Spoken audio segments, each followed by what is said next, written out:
প্রত্যেকের কাছে আজরাইল আসবে, কারুর বাঁচার মতো ক্ষমতা নাই। সিন্ধুকের মধ্যে পালাইলেও বাঁচতে পারবে না, এর গাছতলা বসে থাকলেও বাঁচতে পারবে না, 10 তলায় থাকলে বাঁচতে পারবি না। এর মুসলমান পালানোর মতো কোনো জায়গা নাই। পৃথিবীর যে প্রান্তে থাকো গো,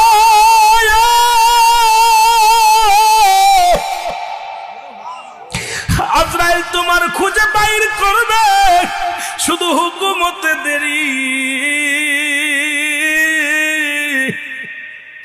হায়রে মত, এই দুনিয়ার মধ্যে পড়ে থাকবি, এই দুনিয়ার বালাখানা, টাকা পয়সা ধন দৌলত বাড়ি গাড়ি কোথায় নিয়ে যাবি? কার জন্য সুদ খাও, কার জন্য ঘুষ খাও, কার জন্য জিনাবে বিচার করো? এই দুনিয়ার জিন্দেগি